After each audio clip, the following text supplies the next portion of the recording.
بسم اللہ الرحمن الرحیم۔ السلام علیکم، میں جواد فیضی اور آپ دیکھ رہے ہیں چوتھا ستون۔ آج پھر اسلام آباد میں ایک ایسا خطاب جاری ہے جس کے اندر اداروں کو اور نام لے لے کے اور نیوٹرل کی کہانی پھر سے بیان کر کے ہم چاہتے کیا ہیں؟ سچی بات ہے، کان بھی پک گئے ہیں کہ وہی ریوائنڈ کی ہوئی تقاریر اور ایک ہی انداز۔ تم ہی کہو کہ یہ انداز گفتگو کیا ہے۔ میں پہلے بھی کئی دفعہ کہہ چکا، اب پھر دہراؤں گا کہ اس طرز تخاطب کی وجہ سے، اس گفتگو کی وجہ سے، اس تقریر کی وجہ سے نہ جانے کتنے بچے، نوجوان تو چھوڑیے، بچے، ان کا انداز بھی یہ ہو گیا کہ اوئے ماں مجھے یہ لے کے دو، اور وہ جس انداز میں ہم آگے بڑھ رہے ہیں وہ تنزلی کا راستہ ہے، اوپر جانے کا نہیں، نیچے جانے کا راستہ ہے۔ اور پھر جس طرح ممالک کی، وہ دور دراز کے ممالک کی سرحدات کو ملا دیا جاتا ہے، خاصہ ملا دیتے ہیں عالی مرتبت قبلہ و کعبہ، اسی طرح آج وہ جب گفتگو کر رہے تھے، میں ایک درخواست کروں گا اور آپ کے مشیروں سے بھی یہ کہوں گا کہ خدا کے واسطے کچھ سمجھائیے کہ جب ادیان کی بات ہو، دین الہیہ کی بات ہو، پیغمبروں کی بات ہو، انبیاء کی بات ہو، رسل کی بات ہو، تو اس میں یہ ہندو اور یہود کو ملا دینا یہ بہرحال تاریخ نہیں ہے کہ جو مذہب ہی بت پرستی کی جانب لے کے جائے اور جہاں لات و منات و عزا ہوں اور انہیں بھی گرا دیا جائے اور پاک کر دیا جائے اللہ کے گھر کو، تو خدا کے لیے بت پرستی، شرک، ایسا راستہ کبھی بھی اللہ کے کسی دین کا نہیں ہو سکتا۔ اسی طرح ہم یہ بات بھی کریں گے کہ سینئر صحافی جناب ایاز امیر، انہوں نے تقریر کی، تنقید کی جناب عمران خان پہ پی ٹی آئی کے جلسہ میں، سیمینار میں، اور پھر اس کے بعد جو ہوا، یہ بھی ایک تلخ تاریخ ہے کہ ہمارے صحافیوں کو جس طرح تشدد کا نشانہ بنایا جاتا ہے، جس طرح ان کی زبانیں جو ہیں ان کو کنٹرول کرنے کی کوشش کی جاتی ہے، اور جس کو نہ اچھی لگے وہ پتہ چلے جی خان صاحب نے شوکت خانم کے اندر بھی کھڑے ہو کے رپورٹر کو چپیڑ کرا دی تھی، تھپڑ رسید کر دیا تھا۔ یہ انداز، یہ فزیکل ہونا تصور کر سکتے ہیں آپ؟ جو مغرب کو سب سے زیادہ جانتے ہوں وہاں پہ ممکن ہے کہ آپ کسی کو ٹچ کریں اور پھر کیس نہ بنے؟ لہٰذا ہمیں ان رویوں سے اجتناب کرنا ہوگا، برتنا ہوگا، اور ہمیں اس راستے پہ چلنا ہوگا جو ترقی کا راستہ ہے، استحکام کا راستہ ہے، اور خدا را ان باتوں کو سرعام جلسہ ہائے عام میں نہ کیجئے، بیٹھ جائیے۔ پارلیمنٹ ہی وہ راستہ ہے جس پہ چل کے آپ سارے کسی چیز پہ متفق ہو جائیں گے اور کسی نقطے پہ پہنچ سکیں گے۔ اسی پہ آج بات کریں گے۔ ساتھ اسٹوڈیو میں تشریف رکھتی ہیں محترمہ سینیٹر رخسانہ زبیری، بہت شکریہ آپ کے تشریف لانے کا، اور فون لائنز پہ بھی ہم مختلف دوستوں سے بات چیت کریں گے کہ کس طرح ہم اپنے رویوں کو بہتر کریں گے، مثبت کریں گے، اور کس طرح آنے والی نسلوں کو کوئی اچھا راستہ دکھانے کی کوشش کریں گے، کیونکہ خان صاحب یہ کہہ رہے تھے روزے قیامت پوچھا جائے گا۔ جناب پوچھا جائے گا، ہر ایک سے پوچھا جائے گا، پورا پوچھا جائے گا۔ لہٰذا سینیٹر صاحبہ، پورا تو پوچھا جائے گا، لیکن یہ جو انداز، یہ جو طرز تخاطب، یہ ہمیں کہاں لے کے جائے گا؟ یہ ایک افسوسناک پہلو ہے جس کو ہم فیس کر رہے ہیں پچھلے کئی سال سے۔ پارلیمنٹ میں ہم نے فیس کیا۔ میں اس سے پہلے بھی پارلیمنٹ کی ممبر رہی ہوں، سینٹ کی بھی ممبر رہی ہوں، کبھی بھی اس طرح کی طرز تخاطب، اس طرح کی بات میں نے کبھی نہیں دیکھی۔ اور اب تو یہ ہے کہ ٹھیک ہے، پروٹیسٹ ہوتا تھا، اب واک آؤٹ بھی کرتے ہیں، پروٹیسٹ بھی کرتے ہیں، لیکن ایک تہذیب کے دائرے میں رہ کر ہوتا ہے۔ لیکن اس طرح نہیں ہوتا کہ جہاں کوئی سوال ہو گیا یا اس کا جواب ان کے پاس نہیں ہے تو وہ ہمارے ان کے بڑے پسندیدہ مراد صاحب جو ان کو بلا لیا جاتا تھا، پھر وہ 1 گھنٹے تک اس کو ہمارے چودھری اعتزاز صاحب کہتے ہیں گالی گلوچ بریگیڈ، تو وہ شروع ہو جاتا تھا بس۔ تو اٹس ویری سیڈ۔ اور آپ نے ٹھیک کہا کہ بچے سمجھتے ہیں کہ جب ہمارے لیڈرز اس طرح بات کر رہے ہیں تو ہمیں بھی حق ہے, ہمیں بھی اس طرح ہی بات کرنی چاہیے. اور وہی آپ نے جس طرح انداز تھا, ہاں پورا معاشرہ اس سے افیکٹ ہو رہا ہے. اور things are bad, things are bad. کیسے ٹھیک ہوں گی؟ سینس شوڈ پریویل, کمیونیکیشن ہو, کوئی ایشوز ہیں بیٹھ کے بات کرنے کا سسٹم ہو. لیکن سابق وزیر اعظم صاحب نے, عمران خان نے اپنے آپ کو آئسولیٹ کر لیا تھا. وہ تو اپوزیشن کے لیڈرز سے سلام دعا کرنا بھی نہیں چاہتے تھے, وہ آتے تھے چپکے سے آ کے بس بیٹھ جاتے تھے, پیچھے سے آیا کرتے آ کے بیٹھ جاتے تھے. So that is not on. ایک ٹریڈیشنز ہیں, اچھے ٹریڈیشنز ہمارے جو ہیں, وہ ہمیشہ وزیر اعظم صاحب جب داخل ہوتے تو وہ ہمیشہ ایک ایک کے پاس جا کے. بلکہ میرا خیال ہے, شاید میں یہ کہنا چاہوں گا کہ میرا خیال ہے کہ اگر وہ ربط رکھتے, رابطہ رکھتے اور یہ سب کچھ رکھتے تو شاید موجود بھی ہو سکتے تھے. میں آپ کو یاد دلاؤں گی جو بلاول, چیئرمین بلاول کی جو پہلی تقریر تھی, ان کو جنہوں نے ویلکم کیا, انہوں نے کہا کہ وزیر اعظم صاحب ہم آپ کو ویلکم کرتے ہیں. سلیکٹڈ وغیرہ تو وہ کہتے ہی ہیں اور ہم بھی کہتے ہیں.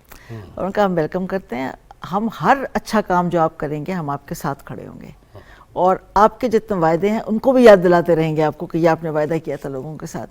اگر اس کا ایک پازیٹیو جواب ہوتا, میں سمجھتی ہوں کہ اس بات کے بعد وزیر اعظم شوڈ ہیو گون فارورڈ اور ہینڈ شیک کرتے, کہتے welcome welcome, and things would have been different today. مطلب ملک کے لیے بھی بہت بہتر ہوتا. پریزیڈنٹ زرداری نے کہا وہاں ہاؤس میں کہ ہم لیٹس فرگیٹ جو پہلے ہوا اس کو چھوڑیے, آگے چلیے. انہوں نے یہ نہیں کہا تھا کہ کوئی کیس آپ ختم کر دیں یا کچھ کر دیں. آپ ایک رونا رو رہے ہیں. شہباز صاحب نے بھی مساق معیشت کی بات کی شروع میں کہ ایک آئیں کرتے ہیں, اس پہ چلتے ہیں. آپ بات کریں, آپ we are with you, we are ready to support you. لیکن ان کو کسی کی سپورٹ چاہیے ہی نہیں تھی. پتہ نہیں ان کا کیا ایجنڈا تھا جو انہوں نے تفرقہ اور بالکل آئسولیشن میں, خود بھی آئسولیشن میں چلے گئے. اب بتائیے, وزیر اعظم صاحب جو ہیں وہ اس بات کا کریڈٹ لیتے تھے کہ پریزیڈنٹ زرداری نے اتنے پیسے خرچ کیے باہر جانے میں اور ہم نے اتنے کیا, آپ نکل ہی نہیں رہے باہر. آپ کے کلیگ میرے ساتھ فون لائن پہ ہیں, انہیں بھی ویلکم کہتے ہیں. سینئر صحافی استاذ الاساتذہ سینیٹر عرفان صدیقی صاحب, السلام علیکم. وعلیکم السلام ورحمۃ اللہ وبرکاتہ. کیسے مزاج ہیں صدیقی صاحب؟ جی فیض صاحب اللہ کا. صدیقی صاحب, آج اسلام آباد میں ایک جلسہ ہو رہا ہے اور اس کے اندر پھر وہی زبان, پھر وہی انداز, پھر وہی, اور سینیٹر رخسانہ زبیری صاحب میرے پاس یہاں اسٹوڈیو میں تشریف رکھتی ہیں, اور یہی بات ہو رہی تھی کہ کب تک, وہ کہہ رہے تھے اوپر اٹھانا اور نیچے لے جانا, یہ جو انداز ہیں یہ کہاں تک ہم تنزلی کا شکار ہوتے چلے جائیں گے؟ جی فیض صاحب, رخسانہ زبیری صاحبہ ماشاءاللہ بڑی سیزنڈ پارلیمنٹیرین ہیں اور ہماری بڑی معتبر کولیگ ہیں. میں ان کی گفتگو سن رہا تھا اور انہوں نے بجا طور پر بہت اچھی باتوں کی نشاندہی کی ہے. جہاں تک آپ جلسے کی بات کر رہے ہیں اور ان کی زبان و بیان کی بات کر رہے ہیں, ان کے کنٹینٹ کی بات کر رہے ہیں, ان کے سٹائل کی بات کر رہے ہیں, جی, تو میرا خیال ہے کہ یہ باتیں اب پرانی ہو چلی ہیں. میں تو دیکھ رہا ہوں برس سے, جب وہ اپوزیشن میں تھے تو بھی, اور جب وہ حکومت میں آئے تو بھی, اور اب پھر ایک بار وہ اپوزیشن میں ہیں تو بھی, ان کے لب و لہجہ میں, ان کے انداز بیان میں, ان کی گفتار میں, ان کے کردار کے اندر مجھے کوئی تبدیلی نظر نہیں آتی. تنزلی کا لفظ میں اگلے دن ہی کسی سے ذکر کر رہا تھا کہ خان صاحب ایک بات کہتے ہیں اور ہم سمجھتے ہیں کہ یار یہ کیا بات کہہ دی, کیا اس سے گری ہوئی کسی بات کی بھی توقع کی جا سکتی ہے. اگلے دن وہ اس سے گری ہوئی بات کرتے ہیں اور ہم حیران ہو جاتے ہیں کہ اچھا یہ بھی وہ کہہ سکتے ہیں. اس سے اگلے دن پھر وہ ایک اور سطح کو چھوتے ہیں اور ہم حیران رہ جاتے ہیں کہ اچھا وہ یہاں تک بھی گر سکتے ہیں. انہوں نے کسی کی آبرو کو, کسی کی عزت نفس کو, کسی کی شخصیت کو, کسی کے وقار کو سلامت نہیں چھوڑا. خواتین تک کی جس طرح انہوں نے تصدیق کی, جس طرح ایک بازاری انداز میں کہنا چاہتا ہوں آوازیں کسے, وہ ہماری تاریخ سے مثال ملتی ہے. یعنی ایک ایسے لب و لہجہ کے ساتھ کوئی شخص وزارت عظمیٰ کے اندر داخل ہوتے ہوئے میں نے نہیں دیکھا ہے۔ آپ لیاقت علی خان سے لے کے آ جائیے نواز شریف صاحب تک یا شاہد خاقان عباسی صاحب تک، محترمہ بے نظیر بھٹو تک، ذوالفقار علی بھٹو شہید تک، یہ سارے لوگ ہم نے دیکھے ہیں۔ ان کی اپوزیشن بھی بڑی سخت تھی، بھٹو صاحب کی اپوزیشن کوئی معمولی اپوزیشن نہیں تھی، اور میں سمجھتا ہوں کہ سیاسی محاذ آرائی جو اس وقت تھی وہ شاید ہماری تاریخ میں کبھی نہیں آئی، لیکن ہم نے لب و لہجہ کی یہ گراوٹ نہیں دیکھی، یہ دست و گریباں ہونا نہیں دیکھا، یہ گالی گلوچ ہم نے نہیں دیکھی۔ تو آج خان صاحب جس سطح پہ معاشرے کو لے آئے، کوئی ایک دوسرے کی بات سننے کے لیے تیار نہیں ہے، ایک دوسرے کی بات کو برداشت کرنے کے لیے تیار نہیں ہے، ایک دوسرے کی بات پر غور کرنے کے لیے تیار نہیں ہے۔ میری بات سنو، میری بات مانو، میرے سامنے سر جھکاؤ، ورنہ تمہیں جینے کا حق نہیں ہے۔ یہ ہے وہ کلچر، اور یہ ہے وہ تہذیب، اور یہ ہے وہ رویہ جو انہوں نے باہر بھی سوسائٹی کو دیا ہے، پارلیمنٹ کے اندر بھی دیا ہے۔ میں تو سینٹ میں نوبارت ہوں، میری بہن رخسانہ زبیری ماشاءاللہ بہت سینئر ہیں، اور انہوں نے کئی پارلیمنٹس دیکھی ہیں۔ میں بھی دیکھتا ہوں کہ یار کیا ایوان بالا کے اندر اس انداز کی گفتگو ہو سکتی ہے، اس انداز سے گالیاں دی جا سکتی ہیں، اس طرح سے بچگانہ، طفلانہ، کلنڈرانہ رویہ اختیار کیا جا سکتا ہے ایوان کے اندر۔ ہم کوشش کرتے ہیں کہ تہذیب کے اندر رہیں، عرفان ہم صدیقی کوشش صاحب کرتے ہیں کہ شائستہ انداز میں تنقید کریں، ہم کوشش کرتے ہیں کہ شائستگی کو رواج دیں، لیکن ایسا ہو نہیں پاتا۔ صحیح۔ صدیقی صاحب، جس طرح آج بھی عالی مرتبت قبلہ و کعبہ خان صاحب جو ہے وہ عدلیہ اور پھر نیوٹرل کہہ کے کہ طاقتور حلقے ان پہ جس طرح تنقید کر رہے ہیں، یہ سلسلہ کب تک جاری رہنا چاہیے؟ یہ فیضی صاحب، یہ سلسلہ میرا خیال ہے کہ اس وقت تک جاری رہے گا جب تک خان صاحب کے دم میں دم ہے، اور جب تک ان کی قوت گویائی سلامت ہے، کیونکہ ان کے نزدیک عدلیہ وہ عدلیہ ہے جو ان کے حق میں فیصلے صادر کرے اور ثاقب نثار کا کلچر اپنائے رکھے۔ ان کے نزدیک فوج وہ فوج ہے جو 2018 کی طرح ہی ان کی پشت پناہی کرے، ان کی پذیرائی کرے، ان کی کشتے ویراں کو سیراب کرتی رہے، ان کے لیے فنڈز لاتی رہے، ان کے لیے میڈیا مینیج کرتی رہے، ان کے لیے راستے ہموار کرتی رہے۔ وہ فوج بہت اچھی ہے۔ وہ عدلیہ کو بھی گالی دیں گے اگر وہ کوئی انصاف کی بات کرے گی، وہ فوج کو بھی گالی دیں گے اگر وہ اپنے آئینی فرائض کی طرف لوٹ جائے گی، وہ معاشرے کو بھی گالی دیتے ہیں جو ان کا ساتھ دینے کے لیے تیار نہیں، وہ ہر اس سیاستدان کو گالی دیتے ہیں جو سمجھتا ہے کہ خان صاحب جو کچھ کر رہے ہیں وہ ٹھیک نہیں کر رہے۔ وہ خود پرست انسان ہیں، ان کے نزدیک اپنی ذات ایک دیوتا کا درجہ رکھتی ہے، جو اس دیوتا کے سامنے نہیں جھکتا وہ ان کے نزدیک دائرہ اسلام سے خارج، اور اس کو ہر گالی دینا جائز۔ یہ ہے ان کا مرض، یہ ہے ان کی بیماری۔ صدیقی صاحب، ایاز امیر صاحب پہ حملہ ہوا، انہوں نے تنقید کی پی ٹی آئی کے سیمینار میں، یہ رویہ کس قدر تلخ ہے، غلط ہے، لیکن یہ صحافیوں کے پیچھے پڑ جانا، اس کو کیسے دیکھیں گے؟ میرا خیال ہے کہ یہ بھی پی ٹی آئی کی حد تک کوئی نیا رویہ نہیں ہے۔ آپ نے دیکھا ہے کہ وزیر اطلاعات جو ہیں وہ صحافیوں کو کس طرح بڑی مجلسوں کے اندر گالیاں بھی دیتے رہے، تھپڑ بھی مارتے رہے، وزیر اطلاعات ہوتے ہوئے، منصب میں فائز ہوتے ہوئے، اور لاتعداد واقعات ہیں۔ میرا اپنا واقعہ ہے اسی جولائی کے مہینے میں، اسی پی ٹی آئی گورنمنٹ کے دوران میرے ساتھ جو کچھ انہوں نے کیا وہ بھی آپ کو یاد ہونا چاہیے۔ جی اور ایاز امیر ہرگز کوئی نواز شریف کے یا پیپلز پارٹی کے عامی لوگوں میں نہیں گنے جاتے، شدید نقادوں میں گنے جاتے۔ جی، پی ایم ایل کے بھی وہ شدید ناقد ہیں اور پیپلز پارٹی کے بھی شدید ناقد ہیں، اور وہ ان کی عمومی تبصرے پی ٹی آئی کے حق میں ہوتے ہیں، عمران خان صاحب کے حق میں ہوتے ہیں۔ لیکن اگر انہوں نے کوئی کلمہ خیر کہہ دیا، اور میں نے ان کی تقریر سنی ہے، اس کلمہ خیر کا حصہ بہت تھوڑا ہے، وہ شاید 15-20% ہے، 80% تو بالعموم خان صاحب کو ایک ناگزیر شخصیت قرار دیا گیا اور کہا گیا کہ اس کے علاوہ کوئی آپشن ہی نہیں ہے ہمارے سامنے۔ اس کے باوجود اگر میں یہ نہیں کہتا ہوں کہ پی ٹی آئی کے لوگوں نے کیا، کیونکہ میرے علم میں نہیں ہے، لیکن جو کچھ بھی ہوا وہ انتہائی قابل مذمت ہے۔ ایک شخص کو یہ آزادی ہے، یہ حق حاصل ہے، ہمارا آئین یہ حق دیتا ہے، ہمارا دین یہ حق دیتا ہے، ہمارا سماج یہ حق دیتا ہے، ہماری سوسائٹی اور ساری دنیا یہ حق دیتی ہے کہ ہر شخص کو اپنی بات کہنے کا ایک تہذیب کے دائرے کے اندر حق حاصل ہے، بالکل اور صحیح، دوسرا اس کا جواب دے، دلیل کے ساتھ جواب دے۔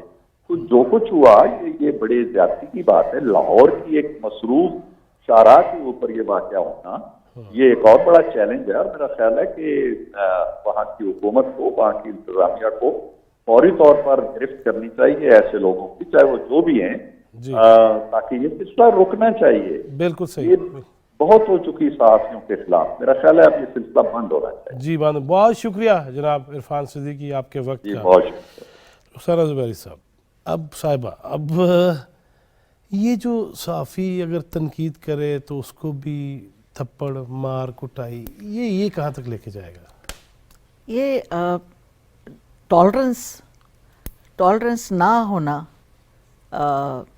وجہ ہے کہ آپ یہ کیپیسٹی نہیں ہے کہ آپ کوئی بات سن سکیں، وہ کوئی بھی ہوں جنہوں نے ان کے ساتھ اتنی بدسلوکی کی۔ ایک معزز صحافی ہیں ہمارے ملک کے، ایک دانشور ہیں، اور میں نے ان کی پوری اسپیچ سنی ہے، تو بہت اچھے انہوں نے پوائنٹس ریز کیے، اور ظاہر ہے اس میں ان کا جو انالیسس تھی انہوں نے وہ پیش کی۔ جی تو I feel very very bad about it کہ اس طرح کے واقعات اتنے سینئر جرنلسٹ، سینئر یا جونیئر سے فرق نہیں پڑتا، وی ہیو ٹو، ہمیں ایک دوسرے کو بات سننے کا حوصلہ بھی ہونا چاہیے، جب ہم اپنی بات کہتے ہیں دوسرے کی بات بھی سننے کا حوصلہ ہونا چاہیے، اور پھر ہمیں دیکھنا چاہیے کہ وہ جو کہہ رہے ہیں وہ کس پیرائے میں کہہ رہے ہیں، مقصد کیا ہے اس کا، کیا واقعی اس سے ہم فائدہ اٹھا سکتے ہیں اس تنقید سے یا اس بات سے؟